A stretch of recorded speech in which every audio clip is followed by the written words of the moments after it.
Rádio e TV Brasil Espírita, iluminando consciências.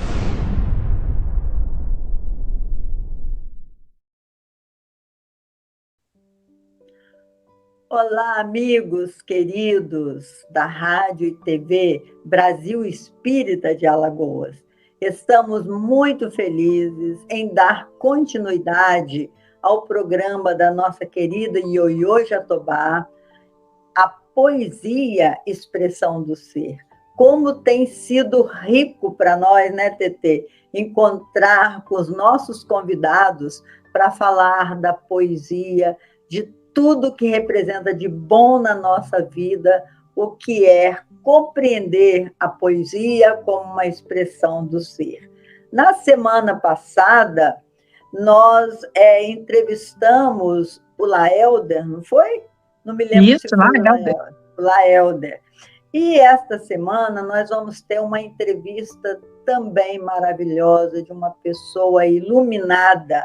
E Denis, no seu livro, ele diz, no seu livro Espiritismo na Arte, ele disse que a maioria dos grandes oradores experimenta o sopro do invisível.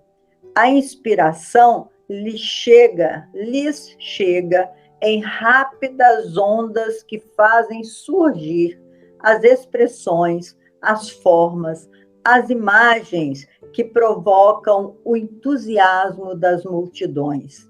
Em certos momentos, diz Denis, eles se sentem como que suspensos da terra e levados por irresistível corrente.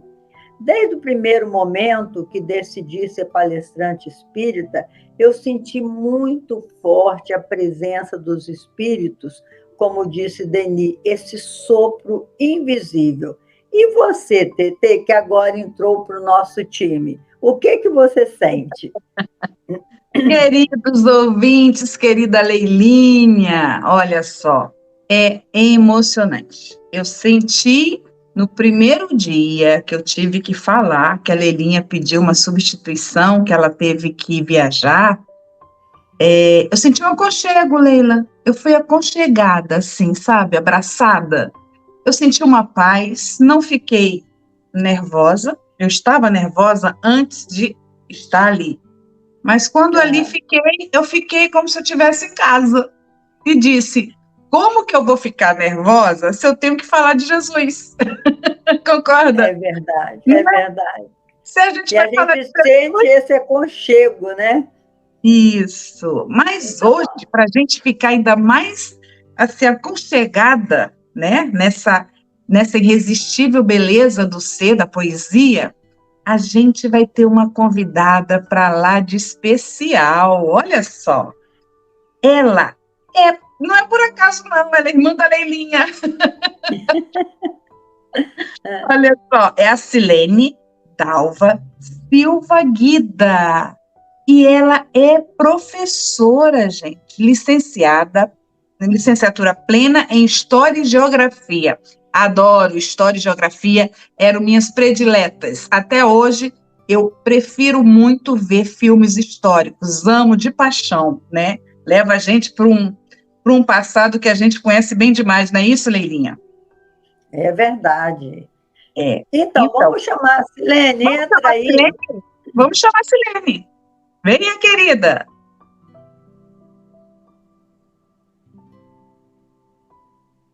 Ué. Cadê a Silene? Opa! Tá chegando. Ei, querida, seja bem-vinda. Bem, obrigada. Olá, pessoal, tudo bem? A dona Leila, a dona Tereza, como estamos? Agora é Tetê e Leilinha, tá bom. Olha só, a Silene não é só professora de História e Geografia aposentada, não. Ela tem 3 livros editados junto comigo e com a Dalva, nós somos 3 irmãs, né? O trio Ternura, o trio Maravilha, como dizia o papai. E esses 3 livros, A Mãe na Vitrine, como a Tetê está mostrando, A Morte Não É Bem Assim, e Manual para Falar em Público. tem 5 filhos e 10 netos, né, dona Neninha? Que agora tem também um bisneto. Ah, que lindo. Desde menina, trabalhava no Centro Espírita Estudante da Verdade, em Volta Redonda. Foi presidente de Casa Espírita, também em Volta Redonda, que chamava-se o Centro, que ela ficou muito tempo lá. Ela que vai nos dizer quanto tempo que ela dirigiu o Centro Espírita Caminho da Luz. E atualmente trabalha na Federação Espírita Brasileira, porque atualmente reside em Brasília. Deixei de falar alguma coisa, Nene? Fala aí. Não, tá tudo aí. Só tinha que começar falando como que nós chegamos ao centro. Sim, então explica como né? É que é. Então, nós fomos para Volta Redonda em 46. Foi exatamente o ano que o centro foi fundado. Volta Redonda só tinha aquele centro e não tinha evangelização ainda. A evangelização só mais tarde é que foi possível. E o papai, então, me deu um poema que eu decorasse, eu devia ter 8 anos, mais ou menos, que eu decorasse para dizer no aniversário da casa. Então, me lembro bem da minha primeira ida ao Estudantes da Verdade. Eu era bem menina e aquela gente, antigamente, os espíritas andavam de terno escuro, chapéu e guarda-chuva. Não sei por quê. É mesmo, né? Não sabia disso, não. Naquela época eles andavam assim? E tudo de terno escuro. Não tinha ninguém de terno claro. E de terno. Ia-se ao centro de terno. E eu achava interessante o guarda-chuva, né? Porque chapéu era moda, né? Mas o guarda-chuva... Bom, mas eu era muito menina e eles me puseram em cima da cadeira para eu poder dizer o poema que o papai pediu para eu decorar. Até Olha, hoje... você vê, eu nem era nascida ainda, hein? Ou já era? Eu acho que você devia ter quase 1 ano. Então foi em 47, porque eu nasci em 46. Ah, não. Então você tinha 2, porque a Dalvi... eu fui em 48, eu devia ter 8 anos. Ah, tá. E aí Olha, eu fui pensando... não que eu quisesse dizer a minha idade, tá? Mas fazendo um esforço para me localizar. Não falar, pois é. Então, aí eu fui para cima da cadeira e declamei o poema que até hoje eu não descobri o autor. O papai me deu numa folhinha de caderno, manuscrito, e me entregou e falou: decora, minha filha. E eu decorei. Vou dizer o poema para vocês, porque eu adoro. Eu estava doida para saber. Tá bom? Ele se chama A Fé.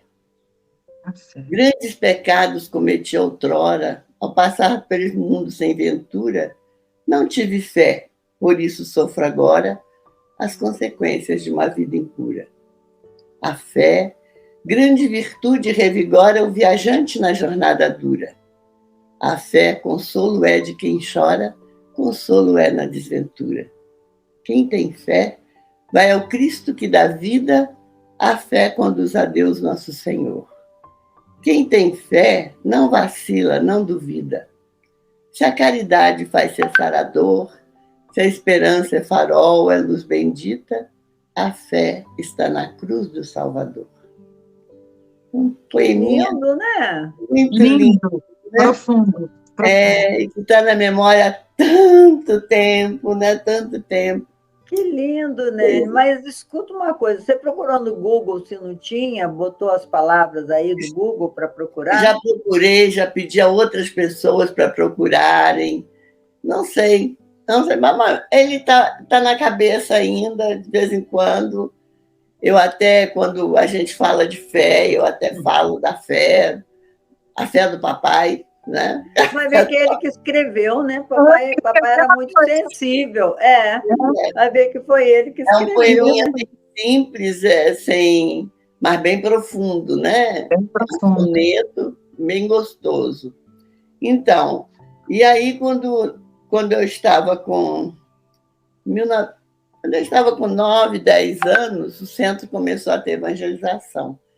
E eu fui para a evangelização, já do centro, nessa data, e era muito interessante, porque a Marlene Gamboa era a nossa professora, nossa evangelizadora. E ela levava o irmão, porque os outros irmãos não queriam ir. Então, ia eu e o Maurício e ela. E chegava no centro, também não tinha mais ninguém. Ela dava aula só para nós. Então, a gente saía, andava 5 quarteirões até chegar ao ponto do ônibus, descia do ônibus, a Leila vai saber, descia na Rua 2, não, na autoestrada, porque a Rua 2 não era movimentada, descia na autoestrada e subia a 207 até chegar no centro. Era uma boa caminhada. Para chegar lá, e ela dá aula para nós dois.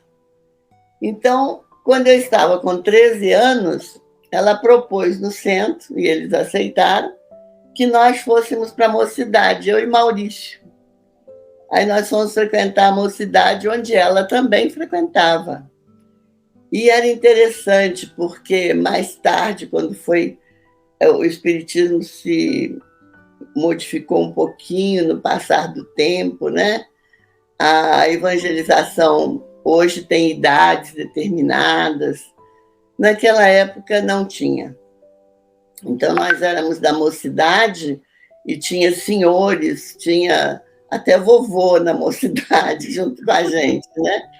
E não tinha nada que motivasse, não, gente. Era Livro dos Espíritos e Evangelho. Era o que a gente lia, né? Depois, e eu estou falando demais, não estou, não? Não, pode falar.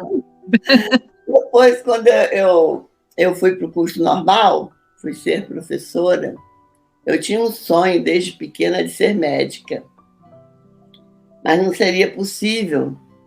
Então, eu fui ser professora. E aí, um dia, eu fiquei pensando, né? Deus faz as coisas certinho, certinho, certinho.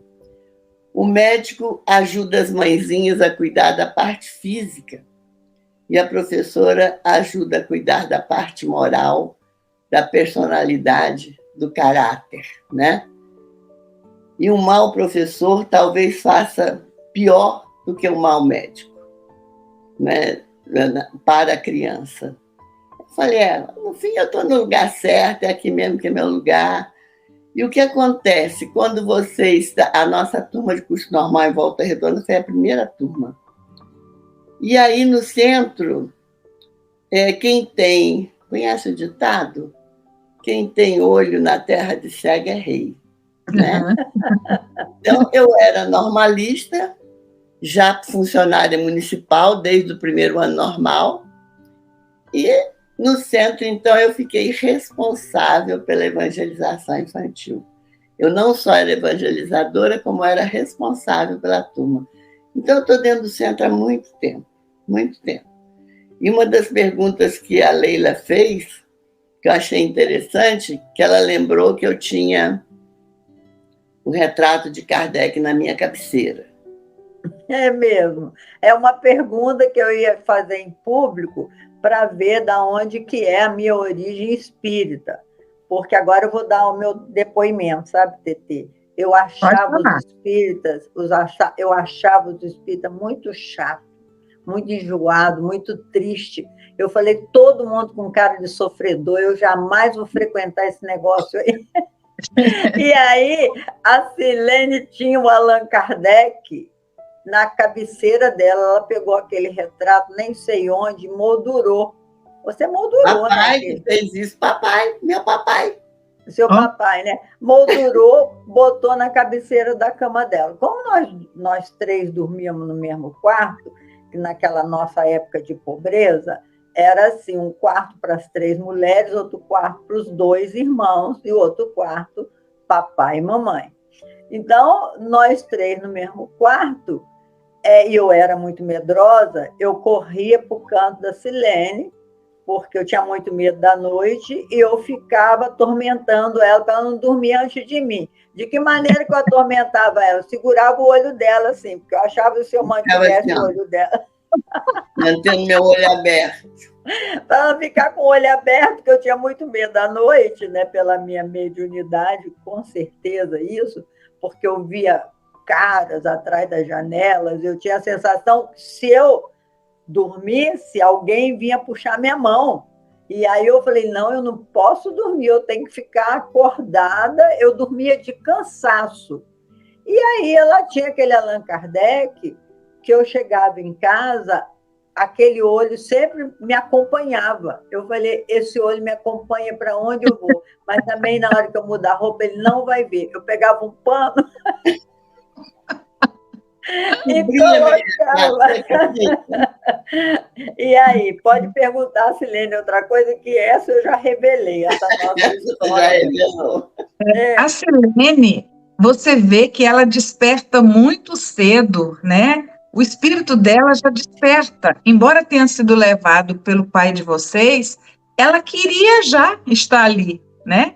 Exato. Imagina, Silene, eu só vim despertar para o espiritismo há 7 anos atrás com a passagem da minha mãe, né? Mas eu já tinha... Que bom! Despertei. Mas, ó, essa sua irmã me pegou pela mão e disse, embora, agora você tem que vir.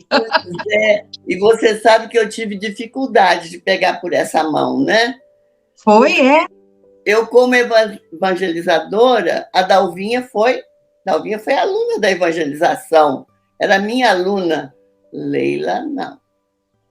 Leila se rebelou, falou com o papai que não queria ser espírita, esse negócio que ela disse que todo mundo tem cara feia, ela não queria. E aí o papai falou, mas você tem que ter uma religião, minha filha, que papai e mamãe eram maravilhosos. Minhas amigas todas são católicas, eu também vou ser católica. E aí ela mudou de banda, digamos assim, né, por muito tempo. Primeiro eu fui evangélica, porque meu padrinho me levou para ser crente. Eu fui na escolinha da escola... Presbiteriana. A escola presbiteriana, passei por lá. Fiquei um tempinho lá, até falar também, né, esse troço aqui que eu quero... Pois é muito interessante, porque aí a Leila me ajudou muito, sabe? Porque nesse curso normal, você aprende... Hoje é mais fácil, hoje já é mais divulgado. Mas na nossa época não era, década de 50. Então, você aprende a fazer muita coisa, né? De motivação para as crianças. E uma vez eu comprei 2 caixas, não me contentei com uma só, 2 caixas com gravuras da vida de Jesus. Eram folhas grandes. A Leila me ajudou a recortar aquelas figuras todas, ela e a mamãe, porque eu trabalhava de manhã e de tarde. Imagina que isso aí sobrava para elas, né? Então, foi tudo recortado. Aí, depois, eu fui colar na flanela para fazer o flanelógrafo. Aí, a Leila não podia recortar mais, porque era muito detalhezinho e ela era muito nova. Esse material, Leila, até hoje está no Estudante da Verdade. Até hoje ele é utilizado. Né? É interessante, né? Até hoje ele está lá. E porque eu usava muito livrinho de história que eu recortava. Aí, com esse material, a gente passou a ter... Aí a gente fez o flanelógrafo, fez o quadro de pregas. Ô, Tetê, você sabe o que é flanelógrafo? Que a Tetê é mais jovem. Eu estou imaginando que seja um painel de flanela, que ela vai fazer as colagens dela e ali ela conta a história, é isso? Flanela com flanela, é isso. Ah, isso aí. Não, era uma lixazinha que botava depois, passou a ser uma lixazinha que se colocava atrás da figura e se colocava na flanela. Mas a gente usava flanela boa no mural e flanela boa na figura, grudava. Também colava. Mas eu já peguei esse tempo na escola, gente. As nossas escolas eram tradicionais. E tinha esse painel, sim, de colagem com flanela. Eu lembro disso, sabia? Eu estudei em escola, escola de freira. Imagina se elas não tinham isso. Tinha. Então, aí o papai fez também o cineminha, uma caixa para passar o cineminha com as figuras. Então, a gente fez uma motivação muito grande na escola de evangelho, foi muito agradável. Mas, fora a escola de evangelho, eu e a Leila participamos de uma outra coisa muito interessante. Porque um dia a Leila me chamou, ela deve ter feito isso com você também. Silene, vamos lá na casa do professor Valdir. O professor Valdir era um professor muito querido, a esposa dele também. Vamos lá que a gente está pensando em criar uma instituição para educação e tal. Falei, Leila, não vou entrar em nada disso agora. Não, mas vamos, só para você ver. Eu fui só para ver. No final, eu fui eleita presidente, quietinha no meu canto. Foi criada a APTA e eu fui eleita. Não, mas vamos fazer a eleição de uma vez, vamos. Aí o professor Valdir, o presidente já está aí, ó. Eu falei, gente, eu fui para não fazer nada. Ganhei um trabalho. Essa APTA, nós trabalhamos tanto com a APTA, sabe?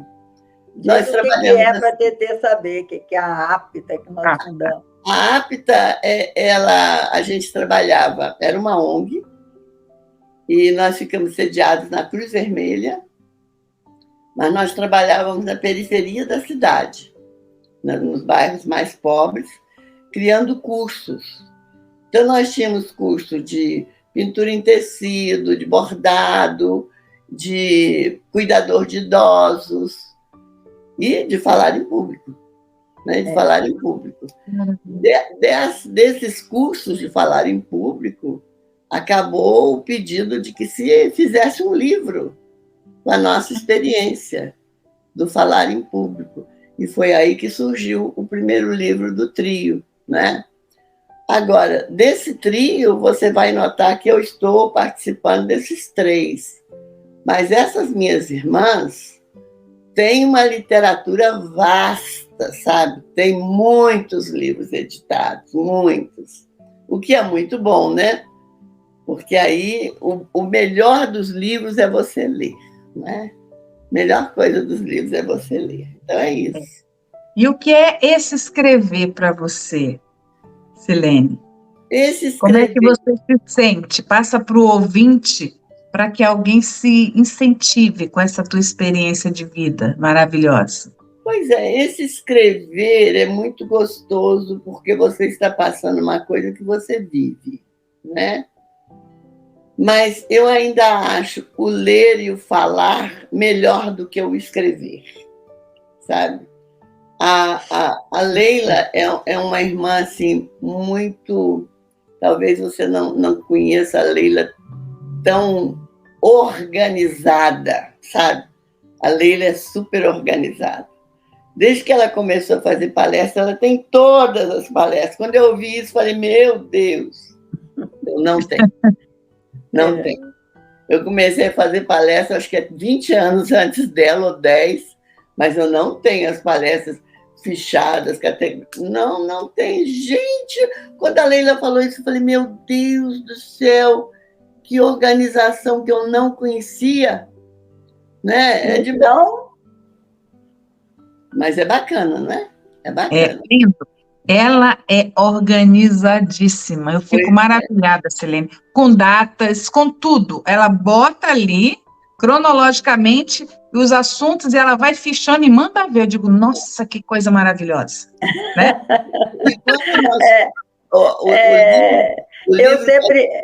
Eu sempre mergulhei. Oi, Leila, desculpa. Não, é porque eu falei junto, te atrapalhei, que eu nem ouvi o que você falou. Não é que o livro com a gente, a Leila fazia assim, ó, nós vamos falar isso. Ó, daqui aqui eu falo, daqui aqui você fala, daqui aqui a Dalva fala. Você entendeu? A gente não tinha opção de dizer não, vou fazer. Entendeu? Você já tinha até onde você ia fazer e o que você ia fazer, entendeu? Então, ela conseguiu que a gente elaborasse 3 livros em conjunto. Depois ela e a Dalva continuaram. Porque eu gosto muito de ler, gosto mesmo. E com esses meus netos, eu tenho uma política assim de ler tudo o que eles leem para poder conversar com eles. Que a nossa geração é muito distante, né? Então, na época do Bruxinho, eu lia também, todos. Na época da mitologia, eu lia todos, para poder conversar com eles, né? Depois veio a época do Dan Brown também, eu li todos, para bater papo, conversar, para eles me explicarem ou eu explicar. E eu tenho alguns netos que adoram leitura, adoram. Maravilha. E tem um neto que não gosta de ler. É interessante, né? Com tudo isso, tem um que não gosta de ler. Então, eu sentava com ele e dizia assim, esse livro você tem que ler até o final do mês. Quantas páginas tem o livro? Quantos dias tem até o final do mês? Quantas páginas nós temos que ler por dia para acabar o livro? Tantas. Então, nós temos que ler por dia 4 páginas. Então, eu leio uma, você lê outra, eu leio uma, você lê outra, juntos, sentadinhos assim, eu leio, você lê, essa minha página está tão chata, então troca, você lê a minha, que eu leio a minha. Entendeu? Mas, mesmo assim, ele não gosta de leitura. Você nota, enquanto os outros carregam o livro embaixo do braço, esse aí não gosta. Então, é dele, né? Vai fazer o quê, né? Tentar, a gente tentou, mas esse é o meu neto. E, Nene, vamos partir agora para a sua mediunidade. Qual é o seu tipo de mediunidade? Qual é o tipo de mediunidade que você pensa que tem? Que às vezes a gente acha que tem e tem mais do que uma, né? A minha mediunidade maior, que eu vejo com maior potencial, é a intuitiva. A intuição funciona assim às maravilhas, porque todas as vezes que eu sou perguntada, e sou muitas vezes, a resposta vem de imediato. Porque você vê, eu estou com um pouquinho mais de 80. Então, tem quase 80 anos que eu estou com o Livro dos Espíritos na mão, né? Então, quando vem a pergunta, eu respondo. E depois eu vou lá no livro ver se eu respondi direito. Porque a coisa já está interiorizada, eu creio, né? Eu não sei número de perguntas, porque eu tenho um amigo que fala, pergunta número tal, assim, assim, assim, pergunta número... Não sei número, mas o conteúdo eu tenho, né? E aí a resposta sai muito rápida, em todos os sentidos. E em todos os momentos, assim, a Leila disse que eu fui dirigente de uma casa espírita. Eu fui dirigente de uma casa espírita. Aqui em Brasília, na Comunhão, eu fui responsável pela parte de estudo. E depois voltei para Volta Redonda, e lá em Volta Redonda eu fui presidente da Caminho da Luz 13 anos. Então foram 13 anos assim, de decisões, muitas vezes de imediato.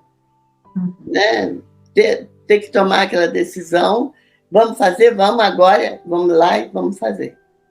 Então, foi um trabalho muito bonito que a gente realizou.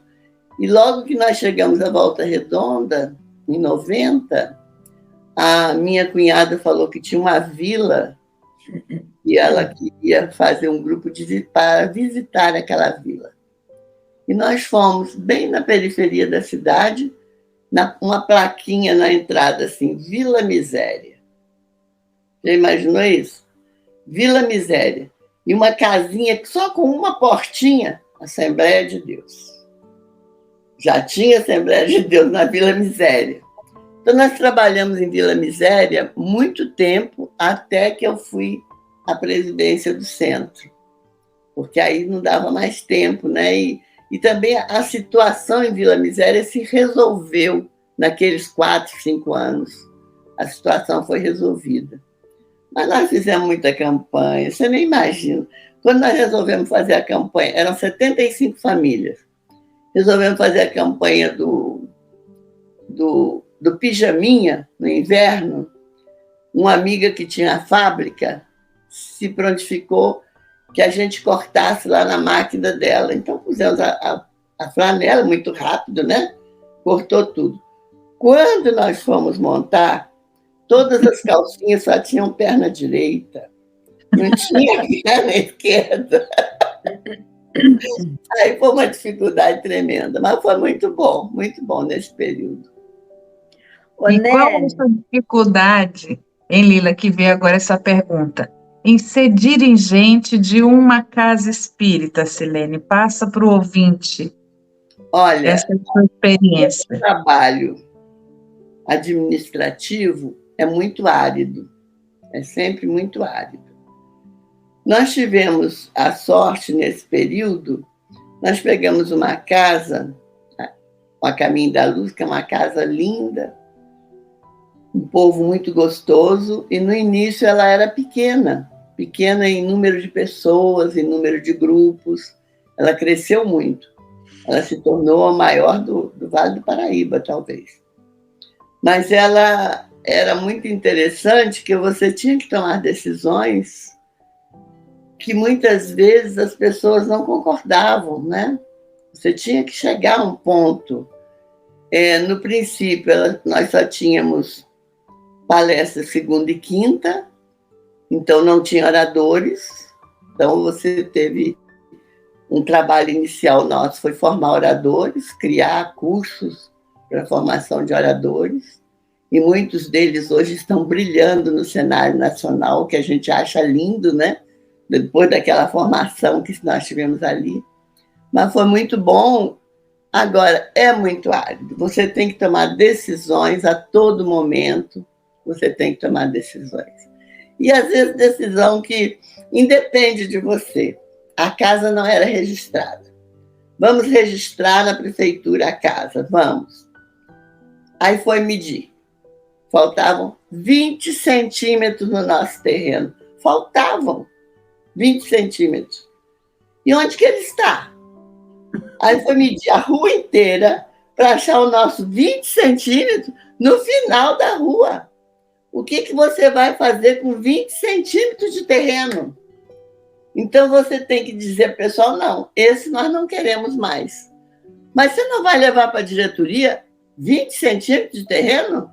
Não vale nem a pena, gente. O que nós vamos fazer lá em cima, porque é uma subida, no alto do morro tinha 20 centímetros do nosso terreno. O que você vai fazer lá? Bom, aí com o crescimento da casa, a parte de trás ficou com 4 andares. Aí veio a ideia, como é que o pessoal vai estudar lá em cima, quem tiver cadeira de rodas? Vamos fazer uma rampa, né?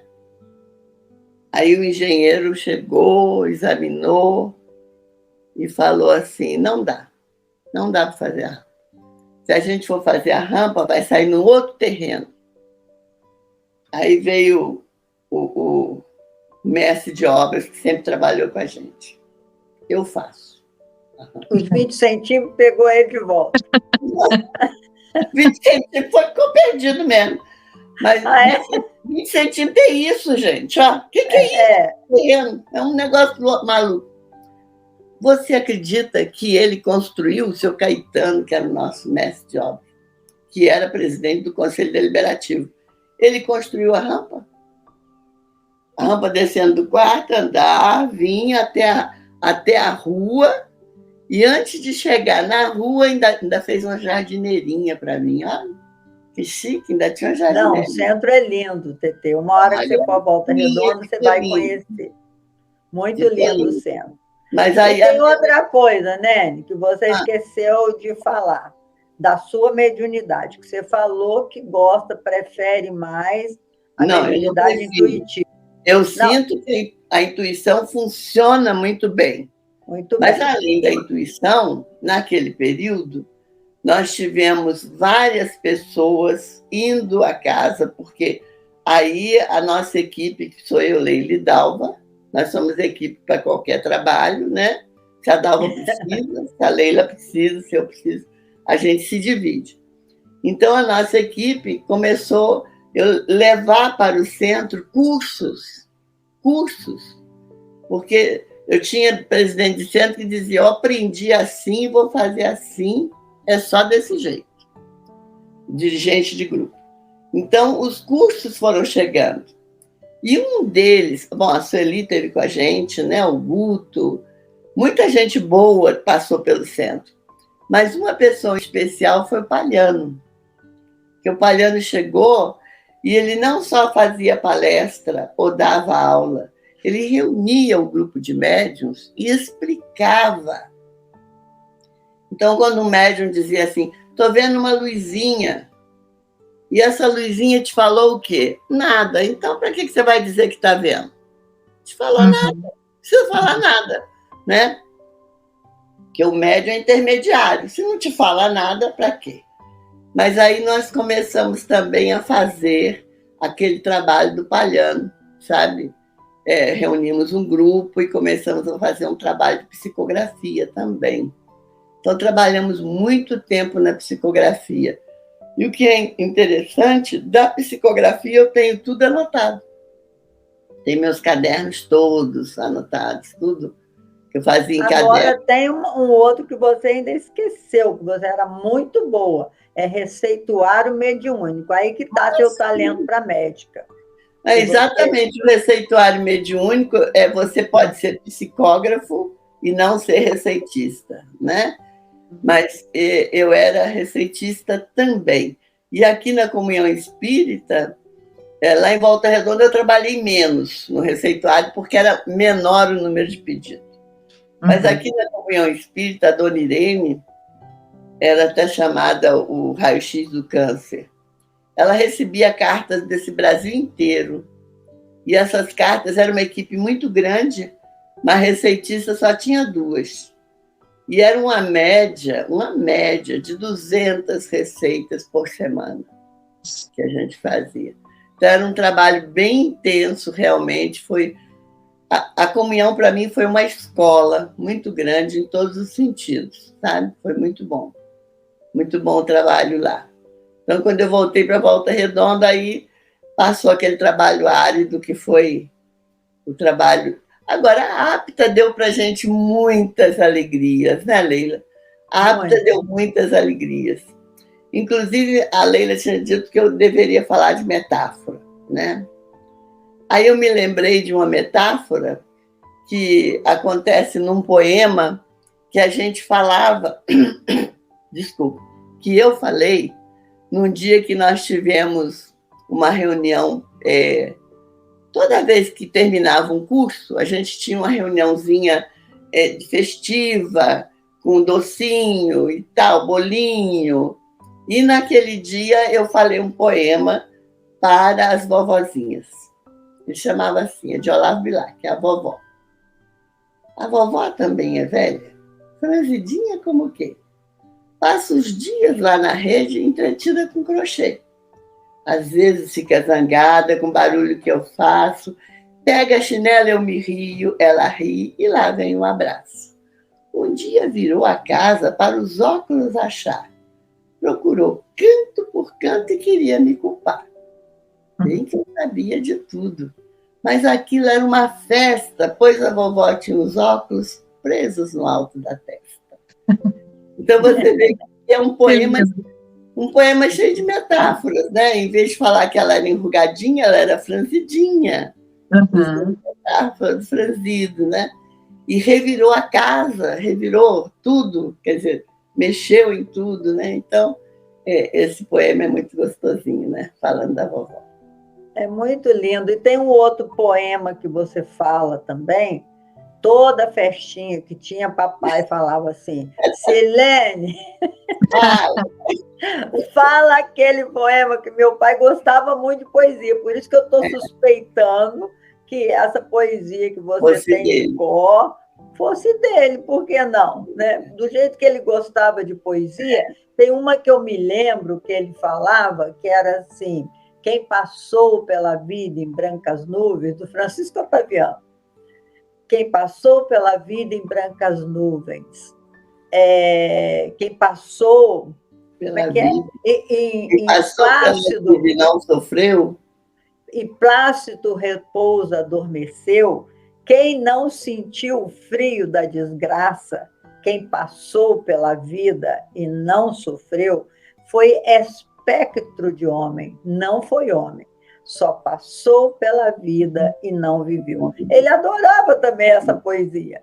E ele, vira e mexe, ele falava poesia. Então, essa do Velho Maninho, não sei nem se chama Velho Maninho. Mas, não, chama Caso Engraçado. Sabe? Chama Caso Engraçado. A Silene, toda a festa da família, ela tinha que falar. Conta aí para nós. O papai tinha o vício da leitura e do andar. E a mamãe tinha o vício de trabalhar muito e andar também. Mamãe andava bem. Mas aí, quando a Leila ainda não lia, né? A Leila era pequena, muito pequena, mas nós não tínhamos gibi, guri, isso não entrava lá em casa. Entrava uma revista que chama Eu Sei Tudo. Então, ela era uma revista variada, tinha poesia, tinha contos, tinha várias coisas na revista Eu Sei Tudo. Isso não quer dizer que a gente não lesse, eu e meus irmãos, não lesse os guris da vida, porque eu adorava ler Fantasma, ler Mandrake. Eu gostava, mas não ia para casa, né? E o caso engraçado é do Olavo Bilac e é do Eu Sei Tudo, desse livro. E ele é gostosinho também, é mesmo. Ele diz assim, aquele velho maninho, aquele que vai ali, usava barba comprida, batendo quase que aqui. Aquele velho tristonho, de rosto hoje raspado, era um velhinho risonho, era um velhinho barbado. Um dia, contando histórias para um netinho querido, escutou muito abismado do garotinho sabido esta pergunta, coitado. Você, vovô, como acerta com a sua barba em cacho, quando dorme, põe por baixo ou por cima da coberta? O velho pensou, mas não soube responder, pois a pergunta era mesmo difícil de resolver. O dia todo passou dando tratos a bestunto, de quando em quando pensava no desconcertante assunto. E quando a noite chegou, deitado pôs-se a pensar, essas barbas, santo Deus, como é que devem ficar? Por baixo não fica bem, nem por cima fica certo. E assim, a noite inteira, o velho passou desperto. A pergunta da criança despertou no tal velhinho aquela impressão que mata o homem devagarinho. Por isso, no outro dia, toda a vila ficou pasmada, vendo o velhinho surgir, trazendo a barba raspada. Não faz pensar. De caso engraçado não tem nada. Mas ele é para reflexionar, né? O que você pretende da vida? Como você responderia? O que você vai fazer? É para pensar. Ô, Silene, agora nós vamos falar das metáforas de Jesus, porque... Você quer perguntar mais alguma coisa, Tetê? Não, pode iniciar. Vamos nós. Pode ir. É porque das 48 parábolas que Jesus pronunciou, todas elas são metafóricas, né? Aí eu queria perguntar para a Silene, qual delas que você acha, assim, sei lá, mais bonito, ou mais interessante, ou mais instigadora? Porque tem algumas parábolas que são muito instigadoras, né? Que Jesus proferiu. Então, eu queria que você escolhesse uma e falasse aí para nós. Tem uma que eu escolhi, sabe, Leila, para a minha vida, porque é interessante. Eu me lembro quando eu fui fazer cirurgia de catarata, enquanto está na cirurgia, eu estou mentalizando a parábola. E a catarata é tão rápido que não deu para fazer a parábola inteira. Mas sempre que eu vou fazer aquela exame que vai no túnel magnético, não sei o que lá, aquele negócio fica... Tomografia. Eu também não sei o nome. Como é que chama o exame, Tetê? É tomografia computadorizada. É terrível. É um barulho ensurdecedor. Mas aí eu faço a parábola. Eu entro na parábola e a parábola que eu fico com ela, vou. Às vezes acaba a parábola. Peraí, deixa eu explicar a parábola antes que acabe o exame, né? E tranquilo, o exame... Tudo bem com a senhora? Tudo bem, tudo ótimo, porque realmente eu fiquei na parábola, eu não fiquei no exame, né? E a parábola é a parábola do semeador, Leila. Sabe, do semeador. O semeador saiu a semear, e as sementes caíram à beira do caminho, vieram as aves e comeram. As outras caíram sobre a pedra, e logo brotaram, mas foram queimadas pelo sol. As outras caíram no meio do espinheiro. O espinheiro cresceu e as sufocou e elas morreram. E outras caíram em terra boa e deram 30, 60, 100 por um. Eu acho essa parábola, assim, Jesus foi um mestre mesmo, né? Não tem como você tirar a maestria de Jesus, né? Ele foi um mestre. Mas o que eu acho mais interessante dessa parábola é uma das poucas, se eu não me engano são só duas, que os apóstolos, quando foram para casa, pediram a ele, né? Mestre, explica para nós. E sabe o que eu fico imaginando? Como devia ser difícil conviver com Jesus, né? Porque ele dizia as coisas, a não ser o astral dele, a aura dele que devia te dominar completamente, mas quando ele falava, a pessoa tinha que pensar muitas vezes para chegar a uma conclusão, não? E eu acho que hoje que a gente está começando a chegar à conclusão nas palavras de Jesus, procurando. Aliás, a gente sempre fala, né, que o Espiritismo é a chave que nos ajuda a entender melhor as passagens de Jesus. Mas é muito complicado conviver com esse mestre, né? Ele falava uma coisa que não era para uma época, né? A palavra de Jesus é atemporal. Em qualquer época, ela será válida para todos nós, né? E eu acho essa parábola, assim, gigantesca, no meu entender, né? Porque, só para falar um pouquinho também, porque ela é inquietante, né? Ela leva a pensar.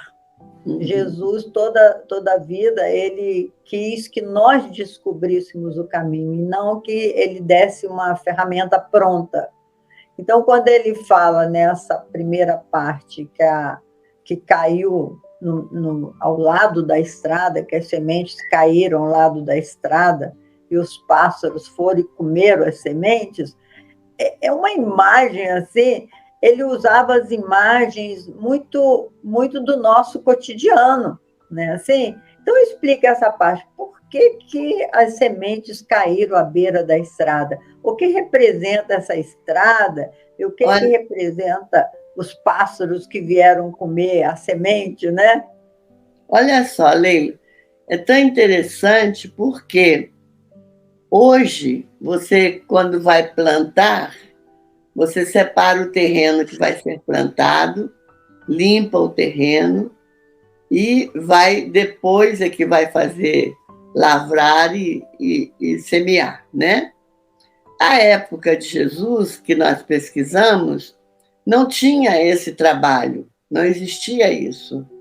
Eu vou plantar aqui, aí aqui tem pedra, tem espinho, tem tudo, mas eu não limpo, eu simplesmente jogo a semente. E aquele terreno era passagem, as pessoas passavam por ali. E onde as pessoas passam, o terreno fica pisado. Então, era à beira da estrada, ou a estrada, né? Então, essa que cai nem penetra no terreno, né? Nem penetra. Você ouve e não escuta de jeito nenhum, né? Aí vem o pássaro e vai embora, porque você nem ouviu, nem se interessou. Quando ela cai na pedra, já você ouviu, mas eu ouvi, mas isso aí para mim não vai acontecer nada agora não. Agora deixa para lá. O coração está fechado, né? Está Pode falar, Tetê, pode interagir. O coração eu estou escutando, vamos indo. Aí nesse coração que está endurecido, nem penetra, né? E quando cai no espinheiro, que o espinheiro cresce, o que cresce? Isso é comum a gente ouvir isso das pessoas. Olha, essa semana eu não vou no grupo porque é o último capítulo da novela. Né? Essa semana eu não posso ir porque, nossa, vai ter um programa e tal. Então, são as coisas do mundo te tirando do sério, tirando, quer dizer, você ouviu a palavra, você gostou daquilo que ouviu, o seu coração até se enterneceu um pouquinho, mas o que o mundo espera de você, o que pede de você, é muita coisa. Então, é muito difícil de você priorizar aquele movimento. E a última semente é quando você prioriza, quando você, não, hoje é meu dia, hoje eu falei para a Leila, o fato de estar aqui agora, eu estou deixando de participar de um grupo, né? Então, mas eu avisei ontem, olha, não vou participar e tal, não vou fazer muita falta, mas o grupo me faz muita falta, né? Isso aqui é interessante. Mas às 7h15 eu entro no outro, 7 horas. 7 horas eu entro no outro grupo.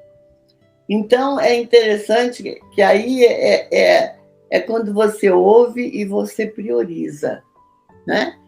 Aí a gente pode lembrar dessa prioridade aquela outra passagem de Jesus, quando ele está na casa de Lázaro. Quando ele está na casa de Lázaro, quando Jesus vai visitar, ele não ia sozinho, né, gente? A gente fica pensando hoje, né? Ele ia com os apóstolos, as famílias dos apóstolos, tudo acompanhava Jesus onde ele ia. Então, chegaram na casa de Lázaro. Qual era o costume entre os hebreus?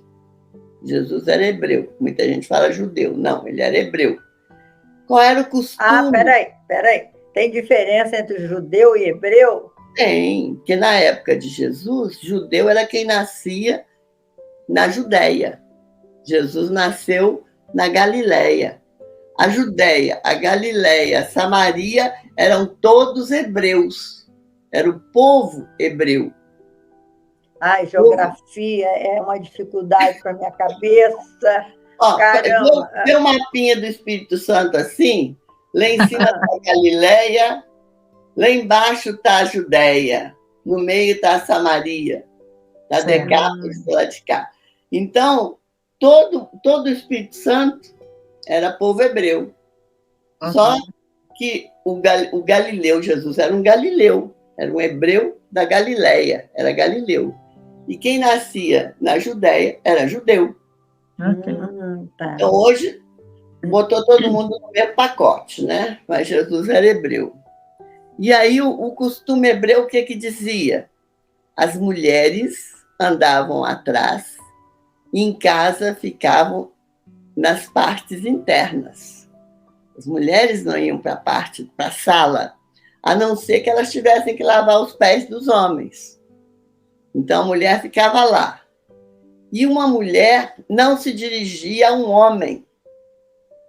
E aí você vê que nessa passagem de Jesus, ele devia ser muito íntimo da família de Lázaro, Marta e Maria. Que Maria senta aos pés dele. E Marta está atarefada. Imagina receber todo aquele povo. A mulherada que estava com o povo estava ajudando na cozinha. Mas ela tinha que olhar o lugar onde Jesus ia dormir, onde o outro ia dormir, onde ia ficar. Então, ela estava atarefada. E ela se dirige a Jesus. Então, a gente vê a intimidade que existia. Quando ela fala, mestre, manda Maria me ajudar. Eu estou muito cansada, muita coisa para fazer. E Jesus responde para ela, Marta, Marta, estás muito atarefada.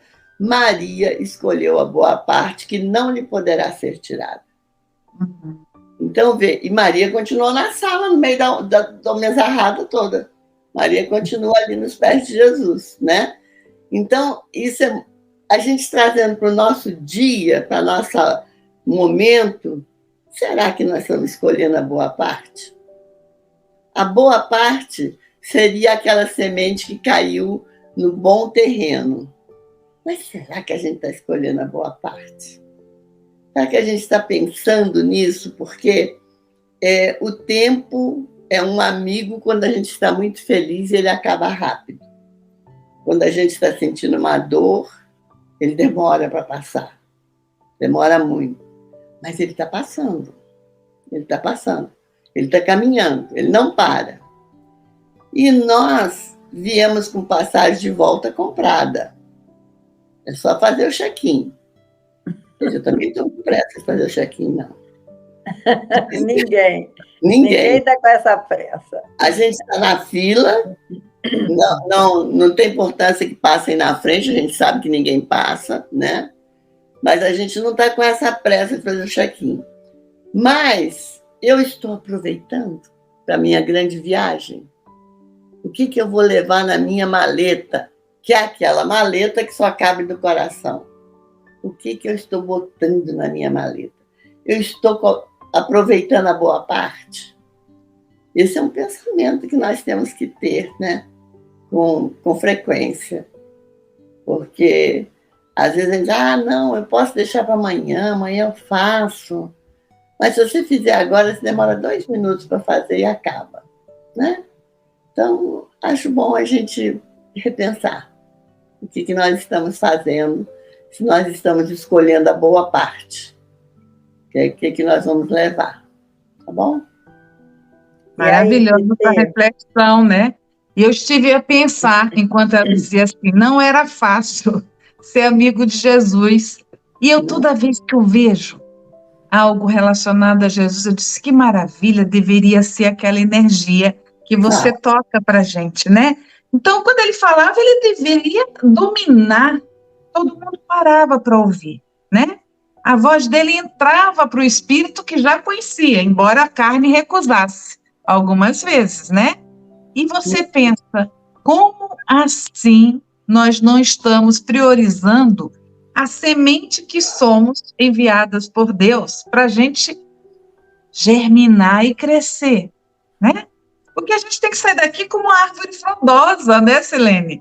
Ouvindo você falar, a Leilinha e tantos outros amigos, a gente vê o quanto a gente ainda está engatinhando, mas a gente tem que levantar rapidinho e começar a andar, né?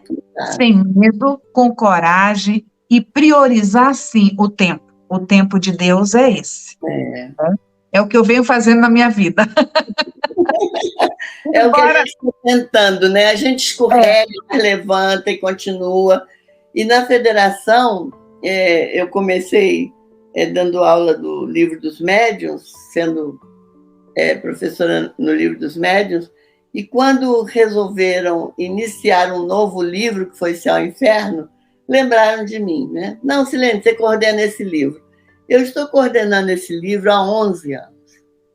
Então, há 11 anos que eu estou lendo, relendo, ouvindo e vendo alguns, e criando novos professores para darem aula no Céu e Inferno. Esse livro é lindo, vale a pena. Se você não conhece, leia. Ele vale a pena. Né, Leila?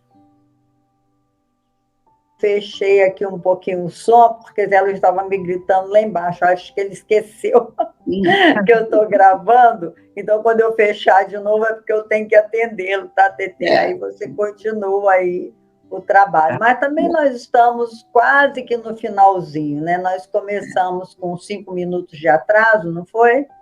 Então, já estamos nos nossos momentos finais. Mas a Felipe podia falar um pouquinho desse livro, A Mãe na Vitrine, tão lindo, né? E a mãe está na vitrine, Silene? Ela está na vitrine, mas como diz quem fez o prefácio, não é para vender. Não estamos vendendo a nossa mãe, né? Aliás, a nossa mãe era fabulosa. Nossa, como a gente tem exemplos da Dona Lídia. E esse livro, a gente põe um pouquinho dela também, né? A gente... É que no outro, ela foi praticamente a que levou a ser escrito, né, Leila? A morte não é bem assim, né? A morte não é bem assim, né? Porque a mamãe, é interessante, a mamãe não era espírita, a mamãe era de família presbiteriana, mas criada sem mãe. Então, quando o pai dela resolveu, por motivo lá entre ele e a igreja, não ir mais à igreja, ela se sentiu desobrigada também de ir. Então, embora ela tivesse aquela base presbiteriana, ela parou de frequentar a igreja. Tanto que nós, quando fomos nascendo, ela batizou todo mundo na igreja católica.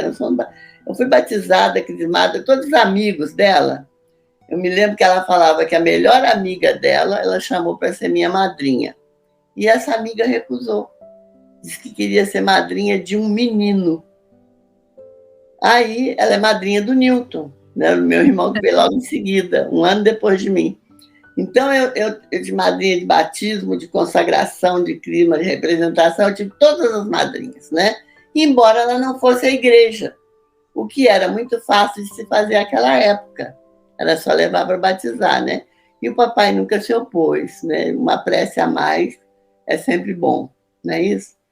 Então, nesse livro sobre a mãe, a gente procura lembrar não só o que ela é, o que ela representa, né? A mãe representa para todos nós, como a dívida imensa que nós temos por ter ganho a vida, né? Então, é um presente que nós recebemos e que não tem como a gente pagar esse presente, que é a vida.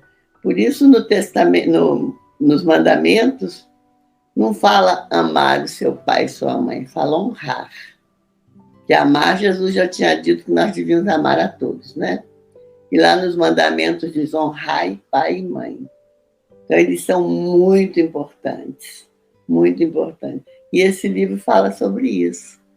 E esse prefácio dele eu achei fenomenal também, o prefácio do livro sobre a mãe, né? Porque esse livro, A Mãe na Vitrine, a gente colocou esse título em conjunto, né? Porque a gente queria que as pessoas olhassem para a figura materna. É colocar na vitrine no sentido de, olha o que é uma mãe, o que pode ser uma mãe, e como a Neuzinha falou, quando nós falamos da mãe dominadora, que nós já falamos nele em um dos programas, não me lembro qual, a Neuzinha falou que botou a carapuça até embaixo, porque falou, nossa senhora, eu sou tudo aquilo que disseram sobre mãe dominadora. Então, meus irmãos, nós estamos finalizando o nosso programa. Eu queria que a Tetê falasse as suas palavras finais, a Silene também. Queríamos agradecer muito a Silene, que apesar de ser a minha irmã consanguínea, é um modelo de trabalho, né, de perseverança. Eu me lembro dela quando ela teve que fazer algumas cirurgias, que tirou algumas partes do seu próprio corpo. Ela dizia assim, ô Leila, eu estou desencarnando aos poucos. Assim, quando eu for, ninguém vai reparar. Então, foi assim, a criação que nós tivemos, de muito humor, de muita alegria. E isso tudo é essa fé consolidada que a nossa família nos deu. Mesmo a mamãe não sendo espírita, ela era uma mulher de uma fé muito assim, grande, inabalável. Quando nós tivemos o diagnóstico da Cristina, que talvez ela morresse, a mamãe falou para mim, foi a coisa mais linda. Ela chegou para mim e falou assim, minha filha, presta atenção, esse médico se enganou completamente. Neto meu, quando chega, não vai. Não volta. Leila, eu ouvi quando ela falou isso para o médico. Ela falou para ele também, né? E ele chegou vazia. Você sabe, Deus gosta do que é bom e tal. Depois que ele falou, ela falou, doutor, neto meu, quando chega, não volta. O senhor pode rever seus livros. Meu neto não volta. Não era uma mulher assim... de uma fé maravilhosa, e tanto é assim que todos nós fomos à universidade. A gente sabia que era uma meta quase impossível devido às circunstâncias, mas todos nós fomos à universidade e começamos a trabalhar cedo, né, Silene? Então, Tetê, faz as suas despedidas, que a Silene vai fazer também, e nós vamos encerrar esse programa com muita alegria.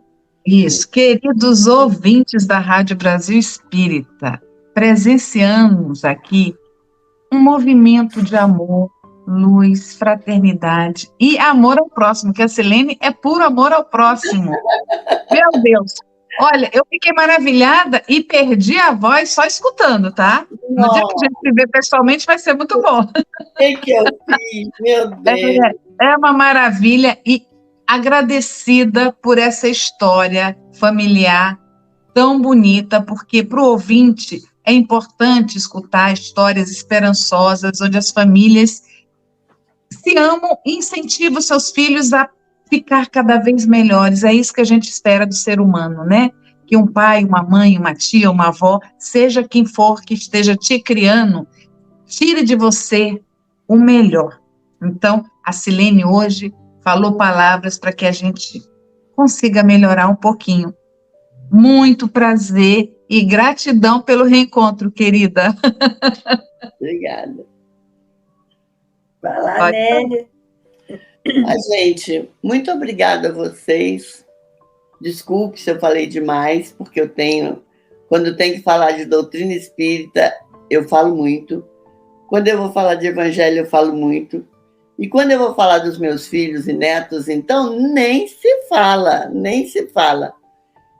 Uma das minhas netinhas já retornou ao plano espiritual, com 18 aninhos, mas nem por isso deixa de ser minha neta, né?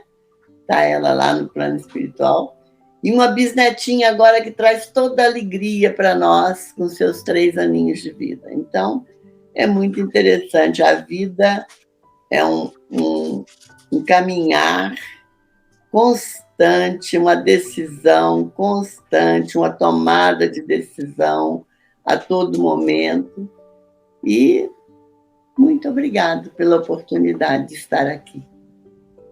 Nós te agradecemos, minha irmã, agradeço a Tetê, agradeço a Rádio Espírita de Alagoas, e que Jesus nos abençoe sempre. Até o nosso próximo encontro, se Deus quiser.